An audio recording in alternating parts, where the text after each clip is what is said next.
welcome to Moms on Mics. I'm Joanne. I'm Cash. And I'm Sophia. In this episode, we are talking about the elf you either love or hate, the elf on the shelf.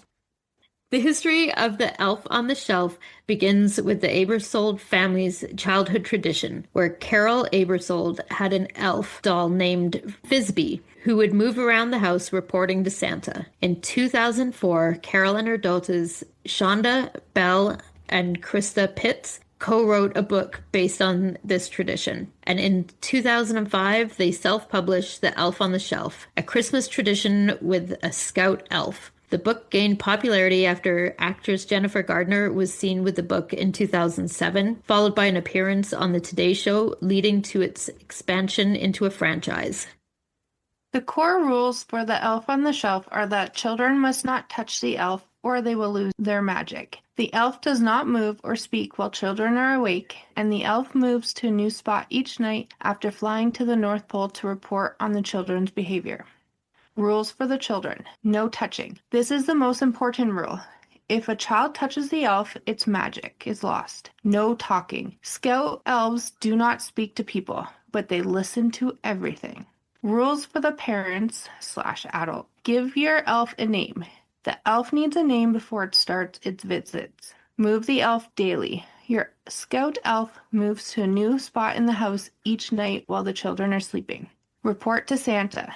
The elf flies to the North Pole each night to report back to Santa on the children's behavior. The elf leaves on Christmas Eve. The elf must fly back to the North Pole on Christmas Eve to help Santa get ready for next year. Important considerations.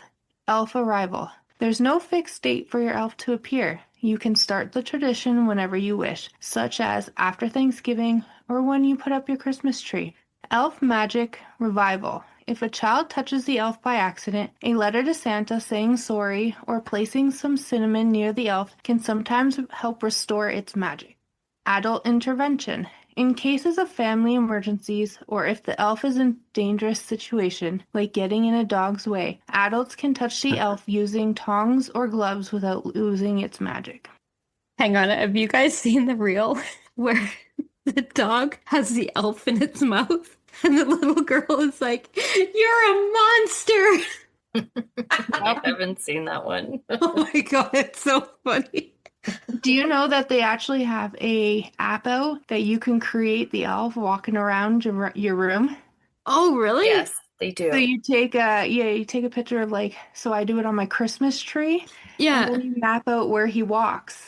And then he just holly jollies around. That's pretty cool. I mean, the whole idea is pretty cool. It just, for the kids, it's pretty cool. It seems like a lot of work for the adults. So for us, I do it a little bit differently. They're allowed to touch our elf as long as he fell or something. Right. I like to try and get crazy and put him up on the ceiling fan, so sometimes he falls. So they're allowed to touch that if he falls. Sometimes they're allowed to have a sleepover with him. And we don't really do the behavior part. Right. Just because I don't want it to be like a negative thing. Like you have to be good or he's not coming. But we changed it a little bit. But we also have reindeer that come with him. They have a dog out now that goes with him. Oh my God. You have them too? Yeah, so we have a female elf and a male elf, and they have two little baby elves, and they have a reindeer and they have a dog. And oh my God. Yeah, so 1 year my female elf had twins. So now I've got all these fucking elves that I gotta figure out what to do with every night. See, that's where my issue would be. Fuck, man, I don't know. It was hungover. What do you want me to tell you? I would forget the fucking tooth fairy, and that's one time, right? Every once in a while. I remember my youngest got a 20 one year because I think I've told this story, but back in my day, the ATM would only give you $20 bills, and stores were not happy to make change for you. So I'm like, well, sucks for me, and slipped a 20 under his pillow because I'm like, I don't know, I don't want to wreck the thing. But then it was my youngest son, so my oldest son was like, Mom, what the hell? The tooth fairy never gave me a 20. I'm like, ah, your teeth maybe sucked. I don't know what to tell you. Like, I was so bad at that stuff. I would be terrible with this thing. I've thought about it before for the day home kids, but I don't trust myself to remember every time. I don't want to ruin it for them. My day home kids love it. So do mine. They all Yeah. come in looking for Yeah. it, and Same with mine. They love it. It's their most, yeah, they come in every morning. Yeah, my friend that runs a day home out in Okotoks, she is amazing at this stuff. The shit she does for like her Elf on the Shelf, man. Oh my God. Like it's incredible. And I'm just like, all the power to you and good on you guys. I would forget. we even have the birthday suit that he can come on your birthday if you wanted him Yeah. to. Man, this little dude is like, he's everywhere. He's making babies, he's doing birthday appearances. He's getting I've been doing him around. for 10 years roughly. 'Cause I holy did him shit. for- Yeah, me too. well, for my brother, he was autistic, right? Before I had kids. So he used to love waking up to an elf. Yeah. I'm not going to lie, I forget him too, though. He sometimes stays in a jar for an extra day. And I'm just like, Whoopsies. he was tired. He didn't want to leave. Once you've made it to December 24th, it's time to say goodbye. After Santa leaves presents for kids on Christmas Eve, he takes all of his elves back with him to the North Pole. But make sure everyone knows that your elf will be back next season. But for the period between the elf's arrival and the departure, here are some things the elf can do. So every morning the kids wake up to see what fun or mischievous activities the elf has gotten up to during the night. There are lots of ideas online, from Kit Kat Jenga to getting tangled up in Christmas lights. Meet Elsa, where the elf would be frozen in a block of ice, making snow angels in flour on the counter. Some can be very simple, others can be quite elaborate. This all takes time and planning. But what if you forget to move the elf? Because let's face it, parents will forget, but kids sure won't. So what do you do then? Here's a few ideas. He heard somebody getting out of bed right when he was about to move. He was afraid that he would be caught, so he had to stay put. If your child had misbehaved, he saw you crying about so-and-so yesterday and decided not to tell Santa this time, because in this house, we give second chances. I thought that I heard some snoring coming from downstairs. He must have fallen asleep early last night. You're right, he didn't move, but I see crumbs on the counter, so I bet that he had a snack and then went back to his spot and forgot that he had already been there. He was sick last night. It looks like he might have a fever. It's probably a good idea to have a list of the move plans written down. That way you know exactly what to do each night. I've had to write his little letters with my opposite hand too, just so that way my kids don't notice my writing. It just seems like so much work. I mean, I've had it too. My son was younger, but he was so mad because I put the elf on top of his bed and then took a marker and colored all over his face. And so when he woke up and saw his face like that, he was like, no! Or the one year, I stuck their underwear, taped their underwear up, and then the elf hung in it. You just have to get creative. It doesn't have to be over the top elaborate. It's just small things. Yeah. I'm sure the kids love it. I think it's a really cool thing for the kids. And had my kids have been little when it came out, I probably would have done it. But it came out when they were they already knew, I'm pretty sure, how Christmas went at that point. So I was like, eh. And then I heard stories from my friends that were doing it for their kids. And they were the parents were fucking miserable because they're like, oh, I gotta go home and do that fucking elf. They were always so I'm like, well, why are you torturing yourself? That's my sister, because I always had the elf since my kids were babies. Yeah. And so my nephew used to come over and he'd always look for my elf and he'd always see his elf. And then last year she had to start doing it because he was like, why does it always only go to Auntie's house and not ours? I want the elf in our house. So now she's like, damn you, you made me do the elf. All because her kid wanted it. I would be the kind of aunt. I mean, none of my nephews did because timing and age and stuff, but I would be the kind of aunt that I'd be like, if the mom was like, fuck, I'm so glad I don't have to do that. I'd be like, surprise! Look, there's an elf at your house now too. But like, Now I she gotta suffer, doesn't. so do you, bitch. Now she has to do it because he made such a big stink about having an elf here. Why does Right? my cousin get an elf and I don't? So now she has to do it. She did it last year, and now she's like, this damn fucking elf. And I'm like, oh. So funny. I was like, I always had it though. So I'm like, in fairness, in my defense, Yeah. they just grew up with it. Right? Okay, so really the idea is to get your kids to behave themselves leading up to Christmas, right? Well, frankly, I think Elf on the Shelf is far too wimpy. I much prefer how the Austrians ensure their little ones behave themselves before Christmas. Every year in early December, children in Austria get ready for St. Nicholas to visit them. If they've been good, he'll reward them with presents and treats. But if they've been bad, they'll get a lot more than a lump of coal. They'll have to face Krampus. You guys know who Krampus is, right? What? Well, I've seen a horror movie about it. Yeah. Yeah, Yeah. that's him. Yeah. So Krampus, half man, half goat, a mangled, deranged face with bloodshot eyes, tops a fury black body. So we are scaring our Furry children black body, with sorry. Krampus. Hell yeah. Okay. Hell yeah, we are. Yeah, gotta get them to have that thick skin before adulthood. Right? I don't want no Right? wimpy kids. Look, mommy, an elf. I want Sorry, them to be not like, thick blood, "Oh, thick skin. We gotta Krampus." get. Life's hard, man. So, giant horns curl up from his head, displaying his demon lineage, who comes around every year to chase naughty children and maybe even drag them to hell. Holy, it's a little extreme. It's almost like Halloween. Right? Holy, right? European versions of Saint Nicholas have long had scary counterparts like Belsnickel and Netch Ruprecht, who dole out punishment. Krampus is one such character who comes from folklore in Austria's Alpine region, where he's been frightening children and amusing adults for hundreds of years. Maybe we're doing it all wrong. Maybe we're doing it all wrong. I'd like to see what the stats for like Austrian children's behavior. Right? It's like- Right? Maybe we right? need to start threatening them with the demons. I mean, I'd be more scared of Krampus than I would be of an elf telling Santa I was bad. Right?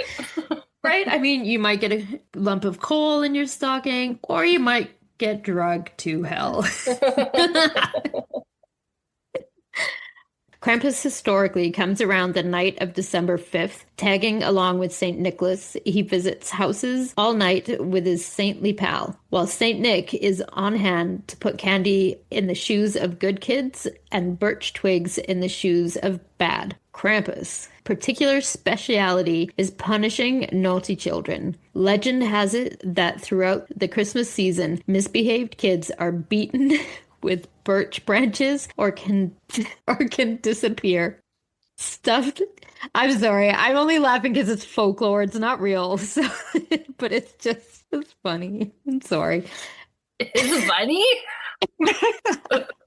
Oh my God. It's only funny because it's not true, right? Like it's just like But a no, folklore. is it true though? Like, No, do no, they no. actually, no, I know that there's no Krampus and they're gonna, haul him off to be But yeah, tortured. they do But tell their like, kids does that. this really happen in Austria? Like, is this legit? They really do this there? Hold on. I'm going to tell you more. All right, all right. Okay. Okay, let me go back. So, legend has it that throughout the Christmas season, misbehaved kids are beaten with birch branches or can disappear, stuffed into Krampus's sack, and hauled off to his lair to be tortured and eaten. Sophia, your face. Sorry. You're I'm like, just what like, the fuck? I can't believe we say this to our kids, man. He's gonna fucking stuff you in a sack and torture and eat you? Okay, but whose kid's gonna behave? Right? Those kids are not gonna fuck Well, around. yeah, but This that's is that's a little extreme. You're terrifying them, if anything. hey, this is Austria's fuck around and find out, okay? Okay, in Alpine, Austria, and some parts of Germany, this day was known as Krampusnacht and or Krampus night, when some adults would dress up as Krampus and frighten children at their homes. God. People. Okay, look, I'm not gonna These poor kids, man. That's I'm not gonna lie. I would not Elf on the Shelf for my like day home kids. Krampus for my own kids.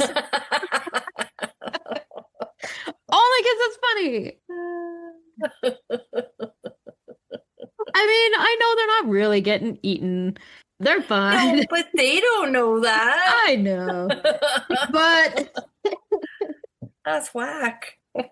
I mean, honestly, Europeans, we do shit differently. I don't know. I think it's all in good fun. I don't think it's really fair to do to like little toddlers. But hey, once you hit 5, man, toughen up. Game on. Every parent is like, absolutely not.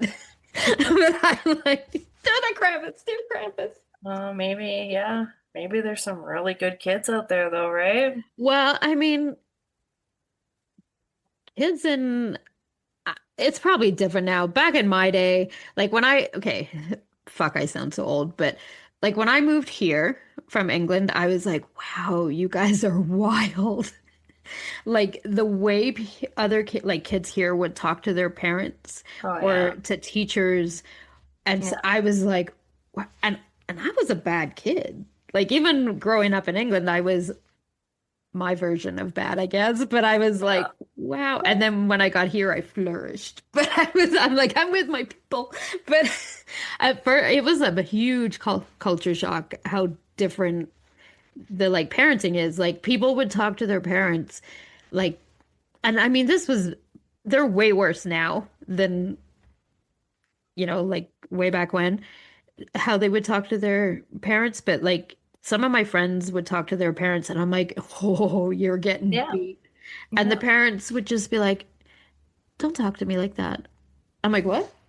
I'm like, This. where's your belt? Did you forget your belt? Right? What's going Where's on? the big wooden spoon that hangs on the wall? Yeah, so and that was just England. In other parts of Europe, especially like Germany and stuff, I assume they were way more strict. I don't know, when your parents said no, it was no. Like, and even when teachers said no, it was no, right? That's not the case anymore. No, it is not the case at all. Yeah. Not at all. So let's bring back Krampus. Let's Right? bring Maybe we Krampus should. to Canada. Call him Can Cramp. Right? I mean, Krampus has got to have like a distant cousin or something that he can spare, right? Send over here. Children can also see Krampus running through the streets during Krampus Run. Come on. I'm not even trying that. Krampuslof. Yeah, Krampuslof. Or Krampus Run. with a German accent. Let's hear it, Cash. Krampuslof. Excellent. That sounds spot on to me. What is the next one? Not. Natch. Krampus Snatch. Krampus Snatch. Not. You just gotta say it and sound angry. Cramp Snatch. Cramp Snatch. Cramp Snatch. As we need to call our kids. Cramp Snatches. I had a cramp in my you little, what do they call them? Goblins? crotch goblins. Crotch, Crotch my little goblin. cramp snatch crotch goblin. Cramp snatch sounds like something you get during sex, okay? I got a cramp in my snatch last night. And then I had a crotch goblin. I don't know. I'm sorry, Cash. Sorry, I'm Cash, we so derailed your tired whole right thing. now. I don't even know what I'm That's talking okay. I'm about. just going to continue So on after that just word. just continue. No, I think you should start over. No, we're good. It was a way to scare kids into behaving themselves. The Krampuslauf, which isn't tied to a specific day, was a way for grown men to blow off steam while still scaring kids. Austrian men would get drunk and run through the streets dressed as fearsome creature. Krampusnacht, the Krampuslauf, traditions continue to the present day. Leons, Leons. Yeah.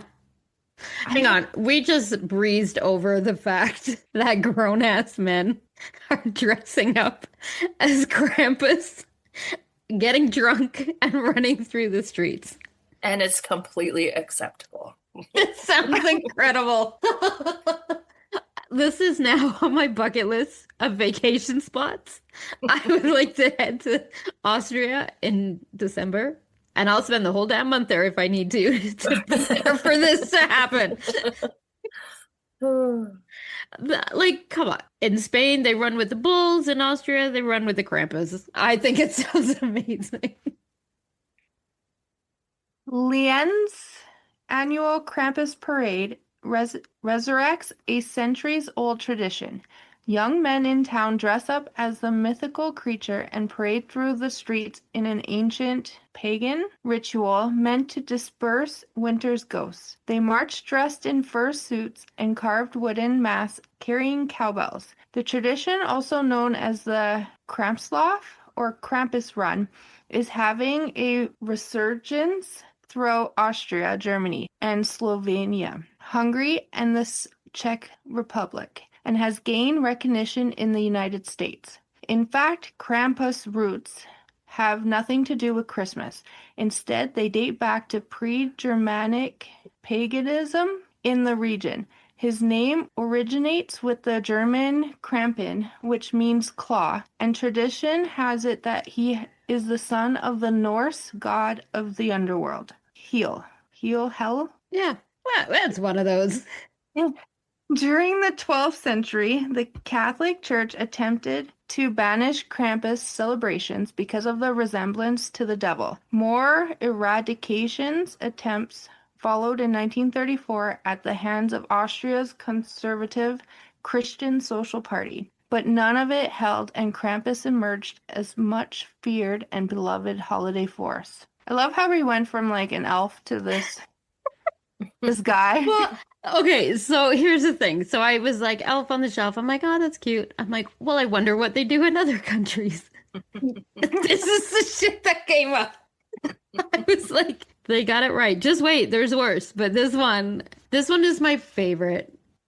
I don't know. I would love to find like a Krampus doll. Oh my God. Just for me, not for doing an an Elf on the Shelf thing. I know. I just kind of thought of it right now. I'm like, Probably find one. yeah, I'm like that. If I don't get Krampus under my tree at Christmas, I'm gonna be devastated. Because I think he's amazing. The Krampus movie, it's a good laugh. It is not scary. So, Cash, you'll be fine. It's funny. It's funny. It has a gingerbread man in it, and he's like, as he's getting like stabbed. It's fucking hilarious. What? It is so funny. It's meant to be a horror movie, Oh my but it is not. Oh. Visual media helped to promote Krampus when the postcard industry experienced a boom in Germany and Austria in the 1890s. It opened the way for Krampuskarten or Krampus cards or Krampus greeting cards. These holiday cards weren't meant to make you feel warm and fuzzy. Ones marked Gruß von Krampus, greetings from Krampus, showed Krampus stuffing a distressed child into its satchel or preparing to hit one with his bundle of birch sticks. Many of these postcards depicted Krampus going after children with his sticks, leading them away in chains or carrying them off in his bag. I don't know why I want to keep saying Krampus. I'm struggling so hard to say Krampus. when it should be Krampus. Maybe you're trying to make it softer and nicer. Maybe you want Maybe. crumpets. I'm having such a hard time with that word. Okay. There were also cards that were a little more adult-ish. Krampus cards in the early 20th century show him punishing children, but also proposing to women. In some cards, Krampus is portrayed as a large woman whipping tiny men with her birch sticks and carrying them off in her satchel. I like that better. I mean, I'd like to whip me some man once in a while. Right? Yeah, yeah. In another, a smiling woman dangles a defeated-looking Krampus in the air, holding his bundle of birch sticks behind her back. You can draw your own conclusions about the gender politics in these. For over a century, most Americans probably never saw a Krampus card or even knew who Krampus was. That changed in 2004 when art director and graphic designer Monty Beauchamp published a book of Krampus cards and helped organize an art show inspired by the cards. I just got an inspiration of my own. I am still old school and still send out Christmas cards. Oh. Guess what's happening this year? Oh, Come on, Etsy, don't let me down. I want to see some Krampus cards, God. and I'm sending them out to all my friends and family. Come on, who wants like a little snowy, wintry scene and with Merry Christmas? Who would not rather have Krampus? And I mean, some of y'all might get the sexy Krampus. Some of y'all might get the beating children Krampus. It'll be a surprise. Oh, Lordy. Honestly, this just seems like it would make the whole December month funny and fun, right? Like, I mean, maybe not so much fun Or for terrifying. the little kids, but like we could dress in Krampus costumes, run through the streets drunk, and not chase children. I'd be good with that. Okay, whether or not Beauchamp is primarily responsible for introducing Krampus cards to the US, Krampus has since become a sort of ironic icon in America. Oh, yay, forgot about this. Etsy has a whole section of items inspired by classic Krampus cards. Nice, Etsy. I'll be there shortly. And if you don't have time to send cards, you can buy an ugly Krampus sweater. How have I forgotten this? It's like I wrote it, but I'm excited reading it again. To wear to your local Krampus party or Krampuslauf. Krampus popularity in the US arguably peaked with the 2015 feature film Krampus. Dun, dun, dun. It's so good. I expect everybody to go watch it. I would like to hear all your reviews. Sorry, which shouldn't be confused with many other low-budget Krampus movies. Stay away from those. Although Krampus is relatively new to the US, this Alpine legend is the original Bad Santa.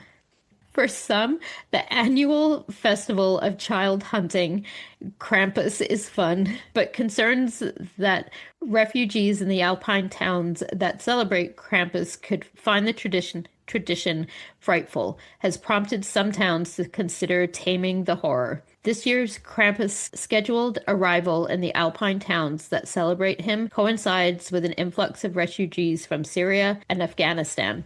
Though the festival is well loved, it gave rise to concerns that the new neighbors might be scared of the tradition and its nightmare-fueling costumes. Rather than canceling the parade, two town officials decided to educate the newcomers. The Telegraph's Rosina Sabur writes that refugee children in Lyons were invited to a presentation where they learned about the props, costumes, and customs of Krampus.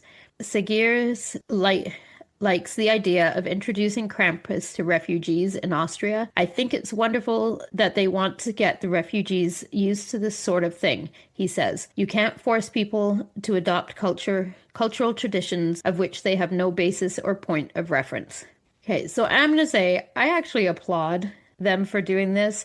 Instead of canceling, let me get closer to the mic so I applaud them for instead of canceling their own culture because of fear how other people might perceive it, they are educating the newcomers, which is fantastic. I just think this is great. This is something they've done for like over 100, like hundreds of years, whatever, right? And they shouldn't have to get rid of it because it might scare someone. I think educate them. I mean, it's not scaring the kids.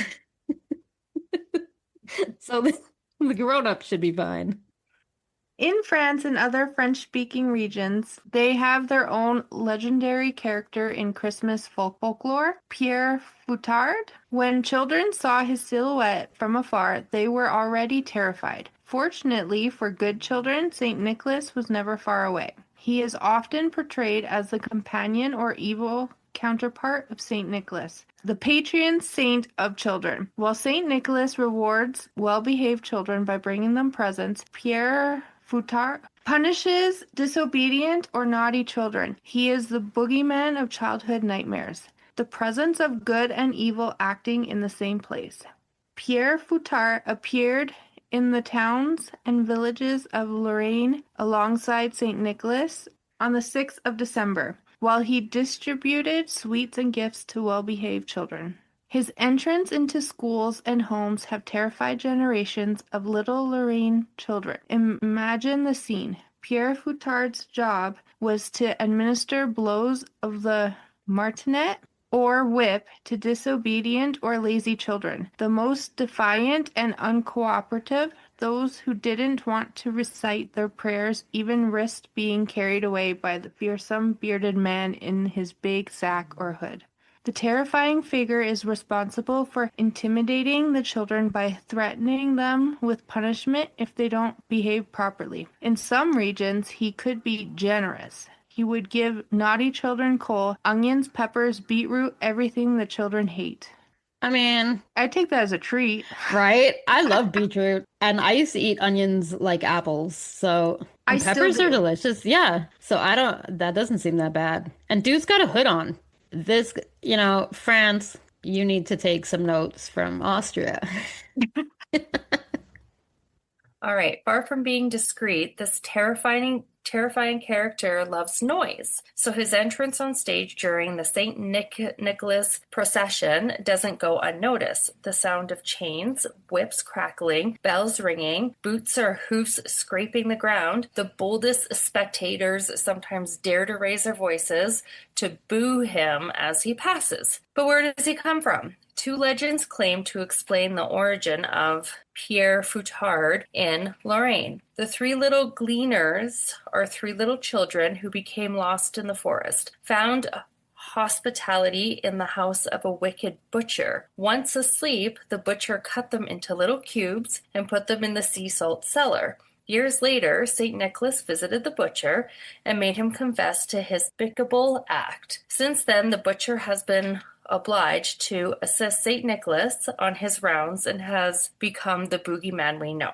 The effigy of Charles V in Metz, the city of Lorraine, lays claim to the birth of the boogeyman through historical fact dating back to 1552. In that year, Charles V himself laid siege to Metz to mock the emperor. The Tanner's Guild came up with the idea of creating a grotesque effigy of the emperor with a whip. When Metz was liberated the following year, the mannequin was brought out again to mark the feast of St. Nicholas. The people of Metz readily adopted this ridiculous buttock tanner who accompanied the holy man.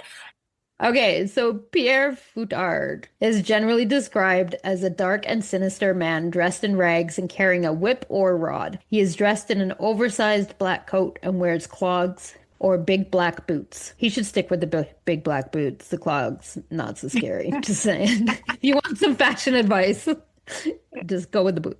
That made a lot of noise when he walks. The black garbed face stands out beneath a long gray beard. This part is weird as garbed means dressed or clothed. So essentially the top part of his is covered, but not his mouth and chin. So you can see the beard, right? Wouldn't that be like a domino, like a Zorro mask? That's not scary. I don't know. It just sounds weird. Anyway, Stick with Krampus, y'all. Krampus! I said Krampus! God damn it, Sophia! It was infectious. Stick with Krampus, y'all. It's way better. Okay, shaggy hair and a hood. Holds a weapon that threatens children in his hand. A whip, branches, or hammer. It's your choice. Ooh, don't go with a hammer. That's uncalled for. That seems too much. That seems too much to you? I just meant the hammer. Don't threaten kids with a hammer. Oh my Branches God. is Okay, funny, but they can but burn in hell and be tortured. All right. the hammer just seems uncalled for. Oh my God. All right. Okay. Okay, where can you meet the boogeyman? You're most likely to meet him in Lorraine. If you're in the presence of Saint Nicholas, then the sad sire will be in the vicinity. The boogeyman represents the dark side of Christmas. He reminds children that the festive season is also a time to reflect on their behavior throughout the year. He encourages children to be responsible and respectful, and by threatening punishment or charcoal. Y'all, what is the big deal with charcoal or coal? I mean, let's face it, this is what, the 1500s? Even the 1800s? They all need that shit to light fires. So it's not really that, or like to keep fires going, right? Like, careful, behave, or I'll give you coal. I'd be so bad so I could be warm. I don't understand. I feel like they fucked up there. Okay, Zwart Piet is a character in Dutch folklore that serves Saint Nicholas, in Dutch Sinterklaas, in Saint Nicholas Day, December 6th, and its eve. Festivities in the Netherlands. One of the character's first appearances is found in John Shankman's popular children's book, Saint Nicholas and Zijn Knecht, 1850. Saint Nicholas and His Servant, written while the Netherlands was still active in the slave trade. Several possible origins exist for the story's unnamed black servant. One popular theory posits that the character was modeled after the Moors of Al-Andalus in what is now Spain and Portugal, an identity group defined by white Europeans from the Middle Ages to the 17th century as including all black Europeans Muslims. Some scholars argue that the character evolved from early stories of a devil who was enslaved and forced to act as a helper to Saint Nicholas. After the Netherlands entered the slave trade, the blackness or evil of the devil may have been transmuted to his skin color. Still others believe that the character is based on an enslaved Ethiopian man liberated by Saint Nicholas, who was subsequently depicted as a Moor. Following Shankman's story, the character of a black servant continued to appear in Dutch folklore surrounding Saint Nicholas. The name Zwart Piet appeared in print for the first time in 1891 in Lena's children's book Het Fest van St. Nicholas, St. Nicholas's Party, and the character's story began to solidify. St. Nicholas evaluated children's behavior, similar to the naughty or nice list seen in Santa Claus's folklore, and Zwart Piet served as the administrator of St. Nicholas's judgment. To good children, Zwart Piet distributed sweets or gifts. To bad children, he distributed coal, potatoes, or a swatch for corporal punishment. Though the character was initially portrayed as fearsome, apt to punish bad children or kidnap them from their homes, his and St. Nicholas's judgment softened over time. By the 1940s, Zwart Piet became an entertaining figure, the saint's cheerful and playful companion.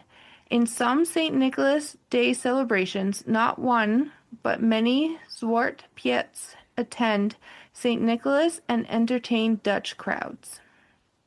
Zwart Piet is a highly controversial figure. He is almost always depicted but as a musician or entertainer with painted black face, a curly black wig, bright red lips, and often with gold earrings. The people who portray Zwart Piet and dress in his costume are usually white, although black people who dress as Zwart Piet also typically wear blackface makeup. Some Dutch cities have banned the use of blackface in their celebrations, while others continue to allow blackface in St. Nicholas Day celebrations. Some recast or defended the character as simply Piet, or Chimney Piet, a white servant of St. Nicholas, dirtied from his work. He crawls in chimneys to get to the shoes and fill them with presents. A Rotterdam representative told NL Times that's why he's dirty. Such costumes this depict the character with soot smudges rather than a full black face, though many retain the curly hair, exaggerated lips, and earrings. Okay, so this one obviously is controversial. I don't, it's hard to say, I guess, whether the intentions were to be like racist or whether it's an old tradition that at the time was totally fine. Now it's not so much. I think going with the he's dirty from soot, that makes total sense, right? The dude's going up and down chimneys. Yeah. It's dirty. So I think that makes sense. Like with the other one, I think it's unfair for cultures to have to totally get rid of things they do. And I get that times are changing and things we know now can be offensive and stuff, but I think maybe we don't have to get rid of them. We could maybe alter them a little bit, like they did here. Keep with it's the soot. And plenty of white people have curly hair. I myself have really awful curly, frizzy, could be considered an afro at times if I let it be curly. Like, I don't know. It's tough. And I'm not trying to offend anybody, so I don't know. What do you do? Every culture has their thing, right? All right. Okay. So if you feel like here in North America we are gypped and don't have such cool characters, there are these two. Snoop on a stoop with a Snoop Dogg in an elf costume, and Snoop wouldn't be complete without his buddy Martha on a mantle. Yep, that's Martha Stewart dressed as an elf. Now, if I had to do Elf on the Shelf, these are the ones I'm getting. Yeah. These two are awesome. I know they are. You've said it before. I know. But they are so cool. They are cool. Look, my memory is shit, okay? I just got excited reading the whole I can get Krampus cards in a Krampus sweater. I wrote that shit. I forgot. It was new all over again. So sometimes I'm going to repeat myself. All right, now as you can imagine, things don't always work out for the little elf. So I hit up Reddit for some hilarious elf accidents. Other Jen 1975 wrote, I hid the elf in the oven once and no one found him that morning, so I forgot he was in there. I was preheating the oven to bake cookies when the aroma of burning plastic filled the room. Elfie the elf was only slightly melted. The next morning, my 6-year-old at the time found him and said, oof, Elfie had a rough night. He has not been seen since, and no one asks for him, as it implied he had a grievous injuries. See, this is the shit that I would do. I love that kid, though. Oof, Elfie had a rough night. Oof, he had a rough night. That's awesome. Okay, this one is funny. So MRA 8A4. Wife and I are teachers. We would not have a naughty elf. He moves around but sits nicely in different spots every day. Whatever, we are fun enough. Turb Zero Lag replied to MRA 8A4. The adult version of my mom thinks I'm cool. How are you guys not laughing hysterically? The teacher ones are like, whatever, we're fun enough. He just sits nicely and moves from spot to spot. Man, that was hilarious. You guys saw. Oh, God. You need to get out of the house a little more. It was so funny. Shush. Okay, I have the sense of humor of a 12-year-old. Leave me alone. Okay, Western Cranberry. My daughters didn't like that he reported back to Santa. She gutted ours with scissors and trashed it. Yeah, she did. Patronotas Barbie replied, Snitches get stitches and end up in ditches. You're adopted to the elf, probably. This cracked me up, honestly. My Dulce probably would have done the same thing if she would have had an elf. I love that kid. You're not telling Santa how I was bad. See, this part of the elf is way funnier than any other part, okay? Zeoxthro thought? Exio thought? Sure. Elf on the Shelf is fucking evil. It isn't some cute tradition, it's a relatively recent thing, and all it does is desensitize kids to the idea of constant surveillance. I know that sounds extreme, but the whole he's always watching is not a good thing. Elf on the Shelf can go fuck itself. Okay, dude, realistically, you're always on camera. Go outside your house, you're on camera. Everybody has a doorbell camera. Every like stores have, you're always on camera. Get over it. Kids should honestly learn that. Behave yourself. Someone's watching. I also put my elf on our doorbell camera. Right? Like kids are not fazed by cameras anymore. They are on camera all the time. This elf don't. They're not phased. I mean, we've said for years before, Santa's watching, right? He sees you when he's sleeping. He knows when you're awake. Someone's always watching. And religious people, God's always watching. I don't know. This just seems this guy pissed me off. But this guy pissed me off. Don't I only diss the elf because it's a lot of work for me. I think it's great for the kids. I'm just forgetful. And I'm not into doing all that work. But it does not do anything bad. Anyway, rant over. Go ahead, Catch. Sorry. Cecilia Hilke wrote an article called Why I Hate Elf on the Shelf. It reads, I don't know so much about folks in different countries, but here in the US, we've had Elf on the Shelf for a few years. It's a cute stuffed elf that you're supposed to hide around the house on your mantle or shelf. This elf then sees if the kids in the house behave or not, and it reports to Santa Claus about your kids so they will get the proper amount of presents. Really? Isn't it bad enough for children to have a vague or explicit threat from Santa Claus year round that if they don't behave, they won't get presents? Now there's an elf informant living in the child's own house. Really? Maybe I'm preaching to the choir with you, but I see troubling issues with this whole concept on many levels. Which I've heard a lot of those too go around saying, you know, you're kind of defeating the purpose if you're still going to give them something at the end of it anyways. I mean, okay, we always like kids are under the impression that if you misbehave, you're going to get coal in your stocking. How many people actually give their kids coal for Christmas if they misbehave? I'm going to guess none of you. So isn't that the same thing, right? Everybody is entitled to their opinion. They are. I mean, even if your opinion's wrong, you're still entitled to it. Right? Exactly. I've just heard so much of the controversy between it. Like, that's why I do it the way I do, to have the fun brought back to it. Yeah. At the end of the day, you can do whatever you want. Yeah. You know, it's like, cares what anybody says.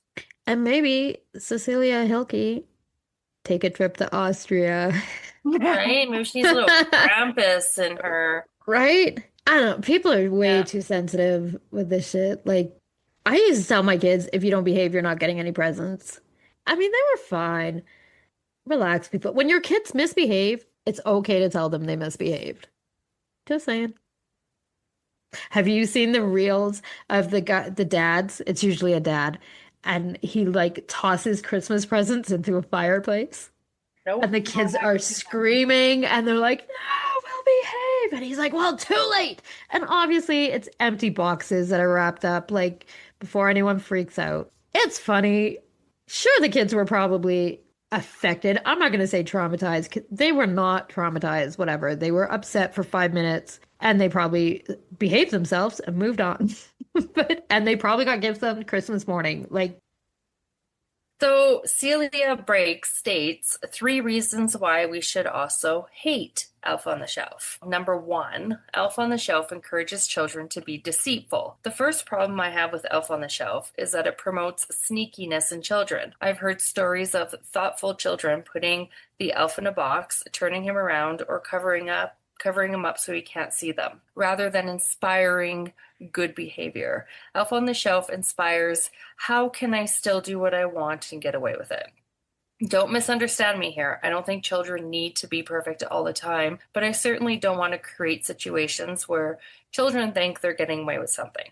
Number 2, Elf on the Shelf focuses children on getting rather than giving. Elf on the Shelf, as well as any other behave or you won't get gifts threat, focuses the children on herself and on the gifts that she's going to get rather than what she will give to others.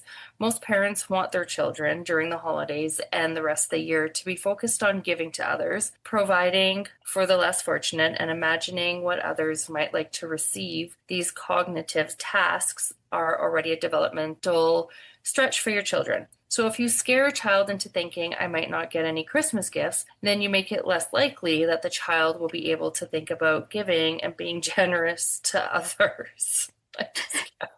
This is a lot. This is deep. Okay, let's be realistic here. I'm like, come on. If you are worried about your kids being generous and wanting to focus on giving, hey, parents, guess what? That's your job. Right? You need to teach that to them. It has nothing to do with Elf on the Shelf for 1 month out of the entire year. Right? And if your kids have the idea to turn the elf around or cover him up, guess what? They were fucking sneaky before that red dude came into your house. Exactly. Okay? Exactly. Let's not blame. This is the whole, my kids misbehave because of the video games they're playing. No, they don't. No, they misbehave because they're shitheads and they don't have discipline. Yeah, that's exactly. True. This has nothing to do with the elf. Stop blaming the elf for your shitty parenting. Exactly. He's also just going on the elf based on what is the general view of it, of what he's supposed to do. Everyone changes it. It's do what you want with it. Like you do. You don't make it about behaving yourself. I don't follow it to a T. Like, I made my own rules. Yeah. So, yeah, they have a structured rule, but it doesn't mean everyone follows it. So why would you criticize that? Right. And the whole idea that they're not going to be generous because of this guy. If you have taught them from January to December to be generous, they're going to be generous regardless of what they're getting. You raise them to be generous people, they will be generous people. Right. It's simple as that. Don't blame the elf for this shit. So she says we can only be generous when we know that we have enough. It's easy to share if you have an abundance or if you know that the universe will provide for you. It's hard to share when you're scared.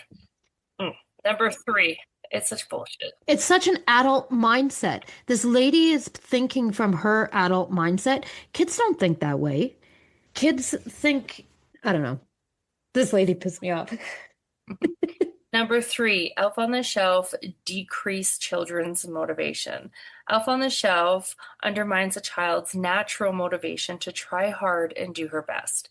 For example, if a child cleans up her room in the hope of getting more presents at Christmas, she'll be less likely to clean up her room at other times of the year because there's no incentive. Why? Because getting an incentive for something lessens the enjoyment of the task itself. Cleaning a bedroom may not be inherently joyful, but even children who enjoy being in a clean room. Once a child is given a reward for something like cleaning, it robs them of the enjoyment that comes from having a clean room, or heaven forbid, the enjoyment that comes from cleaning itself. Okay, lady. You know what? We need this girl on the podcast. Right? I should see if I can contact her because I'm like, what? WTF? This makes me think of the whole thing where parents are like, I don't give my kids allowance for doing chores. They do chores because we're part of a family. And I'm sorry if you guys do this. My theory with that is that teaches a child you work hard, you get paid. And no, kids, newsflash, kids do not want to clean their room because they want to take pride in their clean room. They fucking don't care. They don't care. They clean their room because we tell them to, or we pay them to, or whatever. Allowance and rewards is no different than, I'm just going to guess here, how many of you would go to work every day and work as hard as you do if you did not get the reward of, let's say, a paycheck? Because I'm going to tell you, as much as I love my day home kids, I'm not looking after them for 10 hours if I'm not getting paid. Right? Like, Right. in reality, we work for rewards. So, do we as parents get paid for keeping our house clean? Of course not. But what do we get is a house that is not disgusting. Like, that is our job, right? Like, and when kids grow up and they have their own house, if you have taught them to do those chores by giving them the allowance, which in therefore teaches them you work hard, you get paid, it also teaches them to do the fucking chores. Now, you're not going to give them allowance when they move out. Of course not. But as soon as they stop doing those chores, they're going to be like, oh my God, you know what the reward is now? Having a nice clean space. The reward changes, right? It's part of life. And it builds, if you teach kids that if you work extra hard, you get a reward, it teaches a word that has not been common in the last, I don't know, decade. Hold on to your butts here. This is a crazy word. Work ethic. Fuck this bitch. If you're out there, if you're listening, which you're probably not, but I'm going to try and track you down. I'm going to need your ass to come on the podcast and explain to me how this fluffy ass shit is supposed to do anything good. Merry Christmas season, y'all. Everybody. Yeah, so this episode will come out beginning of December. We're starting off our December month of fun episodes. Because as dark and twisty as I am, I love Christmas. And no need for jokes about how I'm short and I'll be gone for the month at the North Pole. My son does it all the time, okay? No. That's funny. Every year, like he starts at mid-October, the countdown, and he's like, it's coming. I'm like, God damn it. So you guys gotta tell me, what is some of your crazy Elf on the Shelf ones that you've done? I've decorated our elf decorated the Christmas tree in my daughter's underwear. We've done that one too. Yeah, That's awesome. we've toilet papered the Christmas tree. They've toilet papered the entire living room. They've Hang on. So do your kids do the thing, or you do it? Like you do no, it when my they go to elf bed, does right? it. No, Gotcha. my elf does it. Okay, My elf what's does your it. elf's name? I have two, Cheese and Cracker. What are their babies' names? I forgot. Oh, got I it. totally forgot. I have no idea. I have to ask them when they come back. They've taken big like turds in my toilet and made a mess with like smeared I poop mean, on the that's just toilet weird. and chocolate chips in the toilet. And the smear was I think it was Nutella, but I don't know because they're pretty naughty. So, and they've caused a lot of trouble around here. They've made big messes. They've turned my milk red. That They fucks with my brain in such a way. Oh my God. Mine have taken the Crocs and put them in the tub to go swimming. Oh. Uh, What's your elf's name? Cash? Elfie. Right. We tried to change his Nice name and creative. and he didn't like it. that's so creative. I'm not gonna lie, if I had one, his name would start with a C. And with a T. Yes, it would. This is Cunty the Elf. So when we got our elf, we actually didn't name him. He wanted to be named by the kids. So that's why his name is Elfie. Gotcha. Well, our first one was named Cracker, and then I'm like, what do we name the second one? So we named it Cheese. Another cheese and cracker. I saw this reel today. Catch, I think I sent it to you on TikTok with the KitchenAid mixer and the Barbie. No, I didn't get that one on Oh my TikTok. God. So there's like a Barbie stuck on like a KitchenAid mixer, like, and then it's spinning around like it's like a stripper, and then the elf is sitting there, and there's like dollar bills around it. I think that's funny. I mean, maybe not for your kids, Cash, because your kids are little, but Mine would be like, what does that mean? My older ones would get a kick out of it. right? That's funny. See, this is why I could not have had Elf on the Shelf when my kids were little, because I would have done all this shit and they'd be like, I don't know what that means. And I'd be like, let me explain that to you, honey. And then the other thing I was gonna say, I can't remember. Oh, yeah, what's the like worst one that you did that you like hated the most? Like, because it was a lot of cleanup after or something like that. I try and keep ours pretty easy. So mine's been just like the snow angels, Oh, okay. or the bubble bath he takes with a whole bunch of marshmallows. Like you fill your whole bathtub with marshmallows? No, I find like a little bowl or Oh, okay, that makes sense. Yeah. then everyone goes and eats the marshmallows. I mean, if you stick marshmallows in a bowl, what do you expect people to do with them? They're gonna eat them. He's sitting right there, and he leaves a note to leave him alone. Oh, that's right. Yeah, I don't remember. I know there was some pretty, I haven't looking through my pictures. I know there was some pretty messy ones, but I know there was some regrets, but I don't remember. Do you remember the ones you regretted the most? I don't.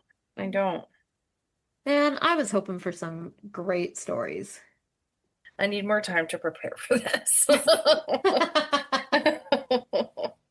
well, Yeah. everybody listening, I want you to send in like or post on our Facebook group or whatever. I want to hear your funniest Elf on the Shelf.